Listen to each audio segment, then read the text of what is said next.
All right, let's just jump right into this. We're going to talk about something pretty wild when you think about it. How a faith that started in a tiny, dusty corner of the Roman Empire ended up becoming the blueprint for a whole new civilization. This isn't just a history lesson. It's about how a single idea can literally rebuild a world from the ashes. I mean, really think about that for a second. What happens when the government's gone, the economy's crashed, the roads are dangerous? What's stopping everything from just becoming total chaos? That's not a hypothetical. That was the reality Europe was staring down after Rome collapsed. So, let's paint a picture here. The Roman Empire, this massive machine that held the Western world together for centuries. It's gone. Poof.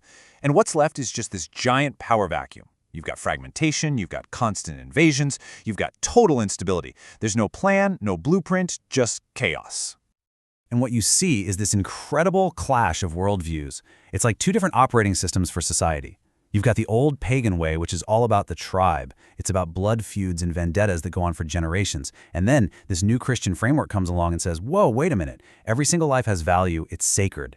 And your responsibility isn't just to your family, it's to everyone. That is a radical, radical shift. And that right there, that was the core of the problem. Without a shared story, without a moral vision that everyone could buy into, you don't really have a society. You just have a bunch of competing tribes. There was no we. It was just a million different versions of us versus them. A complete mess. And into that mess steps this revolutionary idea. See, Christianity didn't just show up as a religion for people to practice in private. It showed up with a blueprint for how to build an entire world, a new way to organize society from the ground up. It was the plan that was so desperately needed. And here's the rocket fuel. This wasn't just some nice philosophy to think about. This verse, what they call the Great Commission, was a command. It was a call to action. It was the why that pushed missionaries out of their comfort zones into some really dangerous places to share this blueprint with everyone. And you can see how it spread in these really smart ways. Yeah, you had the grassroots stuff, like St. Patrick over in Ireland, just person to person. But then you get the top-down approach, which was a total game changer. A guy like Clovis, the king of the Franks, he converts. Now, that's not just a personal decision for him. That's a genius political move. Suddenly, he has a way to unite all these warring tribes under one god, and, of course, under one king. And that's the key, right? It's this ripple effect. The king converts, and it sends a shockwave through the entire society. It creates a shared identity that's way more powerful than just a tribal loyalty. All of a sudden, you have a solid foundation you can actually build a nation on. It changed everything. Okay, now if you're picturing monks as just these guys in robes chanting all day, you are missing the best part of the story. You have to think of monasteries as like the Silicon Valley of the Dark Ages. Seriously, they were the innovation hubs, the R&D labs that were literally saving and building civilization. And this was their mission statement. It's straight out of the Gospel of Matthew.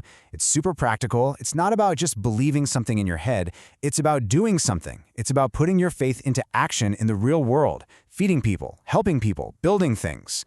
And they did it all. I mean, look at this. They were the libraries, painstakingly copying and preserving books that would have just vanished otherwise. They were the first hospitals and homeless shelters. They were the tech startups figuring out new farming techniques. And they were community centers, just by showing everyone what a stable, ordered life could look like. It's incredible. So the results? I mean, they were staggering. These places weren't just walled-off little communes. They were the engines of civilization. They came up with the whole idea of institutional charity, like social welfare. They educated the people who would go on to advise kings. They literally kept the lights on in Europe when things were at their darkest. All right, so faith is building these communities from the ground up. But what happens when it slams into the big political system of the day, which was feudalism? This is where it gets really complicated and really interesting. This intersection of God, gold, and government. So, first, just a quick refresher so we're all on the same page. Feudalism is that pyramid structure, you know? The kings at the top, peasants are at the bottom. Everybody owes service and loyalty to the guy above them, and in exchange, they get land and protection. Simple enough. Now here's the genius part. Christian ethics became the moral software that ran on that feudal hardware. You've got verses in the Bible, like in Romans, that say authority comes from God. So a king doesn't just have power because he's the strongest. No, he has a divine duty to rule justly and take care of his people. And the people have a duty to obey. The church is right in the middle of it all, holding everybody accountable. But let's be real, it was not a perfect system, not even close. You had moments of amazing synergy, where the church gave legitimacy to good rulers and provided stability. But you also had constant tension. You had kings trying to control the church, and you had the church itself, with all its wealth and power, sometimes getting corrupted.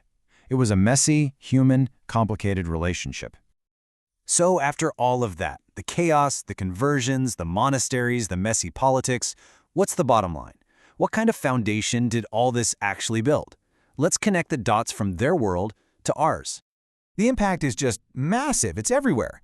This idea that our laws should protect the weak, not just serve the powerful, that comes from here. The whole concept of a university, it grew out of the schools in those monasteries. The idea that we as a society have a duty to care for the poor, that was baked into the system right here. This blueprint didn't just build a medieval world, it laid the foundation for Western civilization as we know it. And that kind of leaves us with one last big question to chew on. We've seen how a set of ideas, a faith, completely reshaped a continent. It provided a blueprint for everything from law and education to charity. So the question for us today is, what power does a shared faith, a shared moral vision, have to shape our own crazy, fragmented world? It's something to think about.